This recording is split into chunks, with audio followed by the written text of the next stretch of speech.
क्या तुम एक बिगनर हो और एडवांस स्किल को जल्दी अचीव करना चाहते हो? कुछ इस तरह, या फिर तुम्हें अपने कैलिस्थेनिक स्किल्स के टाइमिंग को इंक्रीज करना है, या फिर तुम्हें ये नहीं पता कि कैलिस्थेनिक कहाँ से स्टार्ट करें? तो मैं हूँ अर्शित और आज मैं आपको बताने वाला हूँ कि आप तक बिगनर कैलिस्थेनिक कैसे स्टार्ट कर सकते हैं। How to start calisthenics. 90% beginner यही गलती करते हैं, वो डायरेक्टली एडवांस स्किल के पीछे भागते हैं। जैसे एक आदमी बस के पीछे दौड़ रहा है, ठीक है, अगर उसे ये नहीं पता होता कि पहले कौन सा पोजीशन करना है, वो एक यूट्यूब शॉर्ट देखता है और फिर सोचता है कि ये तो बहुत ईजी है और उसे परफॉर्म करने लगता है। फॉर एग्जाम्पल फ्रॉग स्टैंड, चाहे वो हो एल्बो लीवर। तुम्हें ये गलती नहीं करना है। अगर तुम बिगनर हो तो सबसे पहले अपने फाउंडेशन पे ध्यान देना है। अगर तुमने अपने फाउंडेशन को क्लियर कर लिया तो ये सब तुम्हारे छुटकी को खेल होगा। अब तुम्हें अपनी गलतियां पता चल चुकी है, अब सुधारे कैसे। सबसे पहले तुम अगर एक एज बिगनर हो, तुम्हें पहले वार्म से स्टार्ट करना है।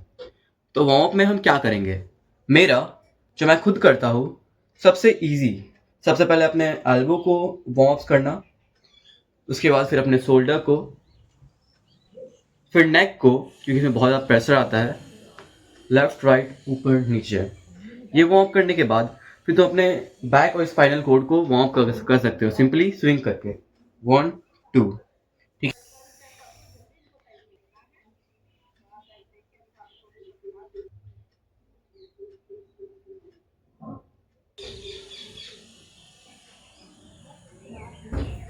लेकिन क्या ज़रूरी है कि वार्म अप हर दिन करें? तो मैं बता दूं, अगर आप बिगनर है, आपने कभी भी कोई भी स्पोर्ट नहीं खेला, ना फास्ट रनिंग किया है, ना फिर स्प्रिंटिंग, ना फिर स्किपिंग, अगर इन सब स्पोर्ट को कभी आपने नहीं खेला, तो वार्म अप्स आपको मिनिमम 1 से 2 वीक करना है।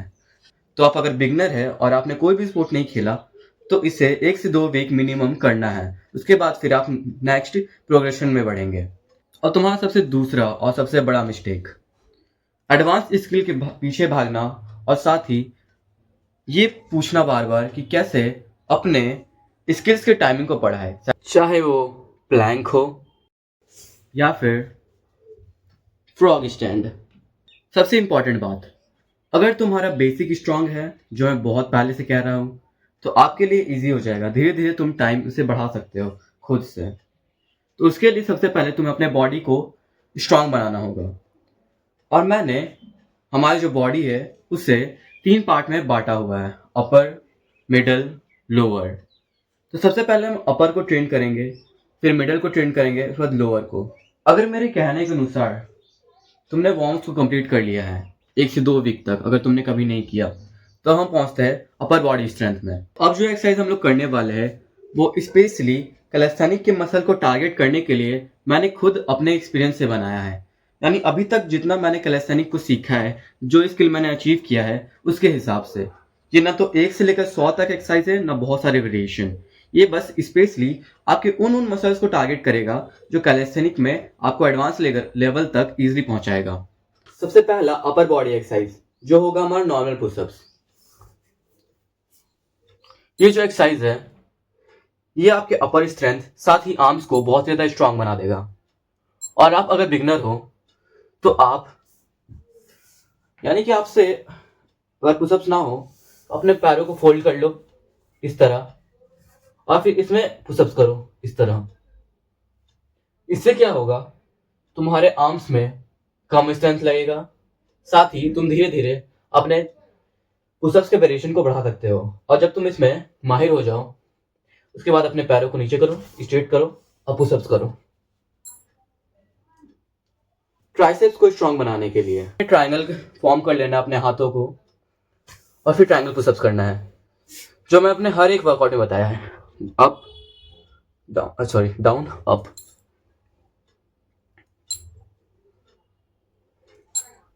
और तुम कर सकते हो एक्सप्लोसिव पुशअप्स कुछ इस तरह।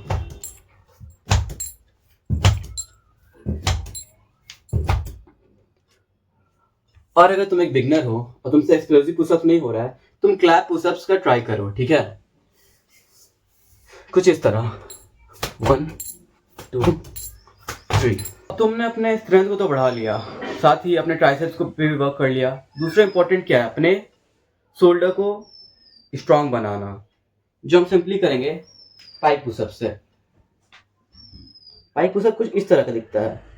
आप जितने करीब आओगे उतना ज़्यादा ये हार्ड होता जाएगा, जितने दूर जाओगे उतना ज़्यादा वो ईजी होता जाएगा। ठीक है, हम लोग को ज़्यादा अंदर नहीं देखना है ना ज़्यादा बाहर। सिंपल आपके शोल्डर पे हेड है, वहाँ पे 1 2 3 और बूम, आपको बिना पता चले आपका जो शोल्डर है वो बहुत ही ज़्यादा स्ट्रांग बन चुका है अगर आप ये सब वर्कआउट को करेंगे। और साथ ही आप एक स्लीपर बिल्ड बॉडी भी बना सकते हैं मेरी तरह। तो अब हमने अपने अपर जो बॉडी है उसे कंप्लीट कर लिया है। अब हम लोग आएंगे लोअर बॉडी पे, क्योंकि कोर थोड़ा हार्ड है तो वो हम लोग थर्ड लेवल पे रखेंगे उससे। अभी सेकंड लेवल जो है हमारा, वह हमारा लोअर बॉडी यानी लेग्स और हैमस्ट्रिंग। लोअर बॉडी में हम लोग ज़्यादा कुछ करने नहीं वाले हैं, हम उस मसल को टारगेट करेंगे जो कैलिस्थेनिक्स के लिए इंपॉर्टेंट है। पहला हमारा हैमस्ट्रिंग। हैमस्ट्रिंग बहुत ज़्यादा इंपॉर्टेंट है, चाहे आप एलसिट कर रहे हो या फिर कोई भी एडवांस स्किल्स। तो हैमस्ट्रिंग को पहले हम लोग स्ट्रॉन्ग करते हैं, ठीक है, या फ्लेक्सिबल बनाते हैं। हैमस्ट्रिंग जितना हमारा फ्लेक्सिबल होगा उतना ज़्यादा हमारे लिए अच्छा होगा। तो हम लोग सिंपली क्या कर सकते हैं, आपको सिंपली खड़ा हो जाना है, अपने पैरों को छूना है। हैमस्ट्रिंग आखिर होता क्या है, ये आपका हैमस्ट्रिंग, ये हिस्सा अगर ये आपका फ्लेक्सिबल है तो आप अपने लेग को अपने हाथों से ग्राउंड को छू सकते हैं, यानी कि आपका हैमस्ट्रिंग जो है वो अनलॉक हो चुका है और बहुत ज़्यादा फ्लेक्सिबल बन चुका है। ठीक है, और अगर आपको लग रहा है कि आप और ज़्यादा फ्लेक्सिबल है तो आप धीरे धीरे करके ये भी कर सकते हो। अब जब तुमने अपने हैमस्ट्रिंग को अनलॉक कर लिया है और साथ ही फ्लेक्सिबिलिटी को इंक्रीज कर लिया है, अब हमारा मेन पॉइंट होगा अपने लेग्स को स्ट्रांग बनाना। तो सिंपली क्या कर सकते हो, तुम स्क्वाट्स कर सकते हो। सिंपली खड़ा हो जाना है और स्क्वाट्स करना है 1 2 3 4। लेकिन ये पता कैसे चलेगा कि तुमने स्क्वाट्स को मास्टर कर लिया है?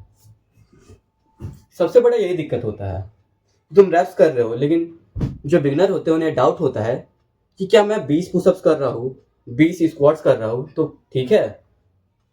तो सिंपली एक नंबर रखते हैं, अगर आप एक रैप्स में 50 स्क्वाट्स कर रहे हो, 50 उठक बैठक 1 2 50 कंप्लीट कर लिया एक रॉ में, यानी कि आप अब इसे नेक्स्ट स्टेप में बढ़ा सकते हो। ठीक है, तो बस 2 सिंपली एक्सरसाइज है जो आपके लेग्स को स्ट्रांग बना देगा।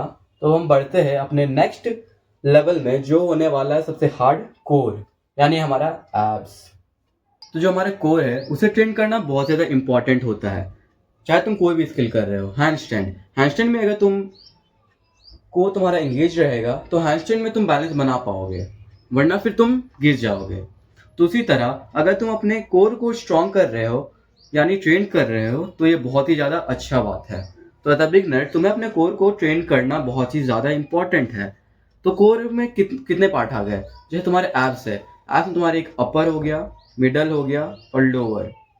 अपर और मिडल सब लोग ट्रेन कर लेते हैं क्योंकि वो बहुत ही थोड़ा इजी होता है, लेकिन जो लोअर होता है, लोअर के लिए कोई भी एक्सरसाइज करना थोड़ा हार्ड होता है।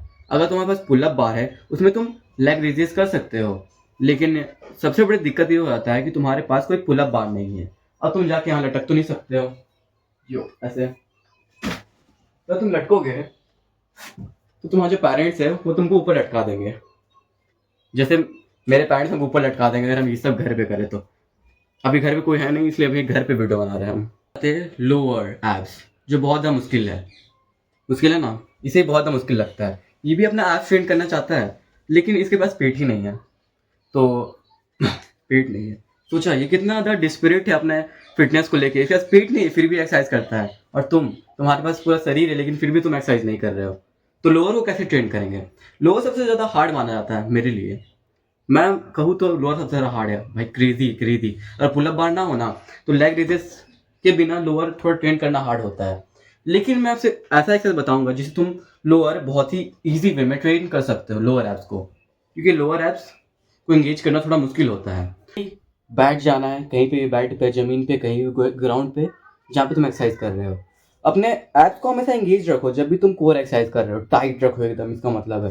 टाइट रखने के बाद ऐसे टाइट रख लिया, उसके बाद फिर एक लेग ऊपर करो, 1 2 3 4। जब भी तुम कंफर्टेबल हो जाओगे तुम क्या करोगे, अपने दोनों लेग्स को ऊपर करो कुछ इस तरह, 1 2 3 4। और जब तुम इसमें कंफर्टेबल हो जाओ तो जितना हो सके थोड़ा ऊपर ले जाना कुछ इस तरह, ऊपर ले गए, कोर टाइट, ऊपर, स्लोली स्लो नीचे आना है, नीचे गए, होल्ड करो यहाँ पे, जमीन पे सटाना नहीं है, होल्ड करना है, होल्ड किए, फिर ऊपर गए, स्लोली स्लोली नीचे, होल्ड, फिर धीरे धीरे से मेरी जिंदगी में आना और फिर दूर चले जाना। क्या बोल रहे हो, भावुक हो जाते कभी कभी। ठीक है, तो इससे आपका लोअर जो एब्स है वो ट्रेन हो चुका है। डैम ब्रो, तुमने एब्स को ट्रेन कर लिया, तुम्हें पता भी नहीं चला, तो तुम्हारा एब्स जो है वो बहुत रॉ और बहुत स्ट्रांग बन चुका है। तुम आए थे यहाँ पे कैलेस्थेनिक की स्किल सीखने और तुम अपने बॉडी को स्लीपर बिल्ड बना के जा रहे हो। ठीक है, लेकिन अभी जाना नहीं है, खत्म नहीं हुआ है। अभी तुमने तो अपने वॉर्म्स को ट्रेन किया है, उसके बाद फिर तुम अपने बॉडी को स्ट्रेंथ को बढ़ा लिया। ठीक है, लेकिन सबसे बड़ी दिक्कत ये होती है कि तुम लोग के पास टाइम नहीं होता। कोई कोई जो मेरे फ्रेंड है वो मुझे कमेंट करते हैं कि उनके पास टाइम नहीं है, तो वो कैलेस्थेनिक स्किल जल्दी से जल्दी सीखना चाहते हैं। तो अब तुम्हें लेमन खाने का बारी आ चुका है। ठीक है, थोड़ा खट्टा हो जाओ, और तुम कैलेस्थेनिक कर रहे हो तो तुम्हें टाइम देना पड़ेगा। मैंने खुद बहुत ज़्यादा टाइम दिया है इस पे। मैंने जब हैंडस्टैंड स्टार्ट किया था तो मैंने कितना बार, 1000 बार गिरा होऊंगा। हैंडस्टैंड किया, ये जाके पलट जाता था मैं, यो इस तरह मैं 1000 बार गिरा हूँ। और बहुत लोग का ये भी क्वेश्चन था कि मुझे डर लगता है हैंडस्टैंड करने से। तो तुम एक सॉफ्ट एरिया ले लो, बेड पे ले लो, उसमें प्रैक्टिस करो। मैं तुम्हारा डर नहीं भगा सकता, मैं तुम्हें बस एक सिलेबस दे सकता हूँ कि तुम अपने बॉडी स्ट्रेंथ को किस तरह कंप्लीट कर सकते हो। अगर तुम्हें एग्जाम में बैठने से डर लगता है तो वो फियर तुम्हें खुद ब खुद हटाना पड़ेगा। ठीक है मेरे दोस्त, तो यही बात था। सिंपली तुमने अब हर चीज़ को सीख लिया है, अपने वॉर्म्स को सीख लिया ताकि तुम अपने बॉडी में पेन ना हो। बहुत ज़रूरी है तुम वॉर्म्स कर लो पहले, उसके बाद फिर अपने बॉडी में स्ट्रेंथ ला लिया। मैंने कुछ टिप्स भी बता दिया जो तुम्हारे हर एक मसल को टारगेट करता है। ठीक है, ये भी कंप्लीट हो गया। तो एज अ बिगनर तुमने अब तक सीख लिया होगा, अब क्या बारी आता है स्किल्स को सीखना। तो सबसे बड़ी बात है तुम कौन सी स्किल को पहले ट्राई करो, हैंडस्टैंड करो, प्लांच करो, या फिर कुछ भी, क्या करना है इस पे आते हैं। तो देखो, अगर तुमने मेरे बताए हुए तरीके से अपर बॉडी को स्ट्रांग बना लिया तो तुम इजीली एल्बो लीवर को अनलॉक कर सकोगे इस तरह। ये तुम्हारा पहला स्किल है, एल्बो लीवर। और जब तुमने इसी स्किल को स्ट्रांग कर लिया तो तुम्हारा दूसरा जो स्टेप होगा वो होगा स्क्वाट्स। जैसे कि तुम स्क्वाट्स कर रहे हो तो अब 1 लेग स्क्वाट करो। 1 लेग स्क्वाट ये तुम्हारा दूसरा स्किल होगा जो कि इजी स्किल है एज अ बिगनर के लिए। ये सीख लिया, बूम, तुमने 2 स्किल को मास्टर कर लिया है। तीसरा, अब एडवांस सीख लो। तुम एल्बो लीवर कर रहे हो तो 1 आर्म एल्बो लीवर का ट्राई करो। अब तुम्हें कोई डाउट नहीं होगा कि एज अ बिगनर कैसे कैलेस्थेनिक स्टार्ट करें। फिर भी अगर तुम्हें डाउट है तो तुम मुझे कमेंट करो, कर सकते हो कि इस चीज़ स्किल्स को लेके, इस टॉपिक को लेके वीडियो बनाना है। और मेरे 400 सब्सक्राइबर जैसे ही कंप्लीट हो चुके हैं अभी, तुम भी अगर सपोर्ट करोगे तो मेरे 1K भी जल्दी ही कंप्लीट हो जाएंगे। आई होप आप लोग को ये वीडियो बहुत पसंद आया होगा। और मेरे इस फ्रेंड को भी बाय बाय बोल दो जिसके पास पेट नहीं है, जो ऐप ट्रेन करना चाहता है। तुम भी मेरे साथ ऐप ट्रेन करो। और आप लोग थैंक यू इतनी देर तक मेरे बकवास सुनने के लिए और कुछ पागलपंती मेरे साथ करने के लिए। जो भी बिगनर है, आई होप आप लोग अपने कैलेस्थेनिक्स को बहुत ज़्यादा अपर लेवल तक बढ़ा पाओगे। और जो लोग मेरे सब्सक्राइबर्स हैं, तो आप लोग को मेरा वीडियो कैसा लगा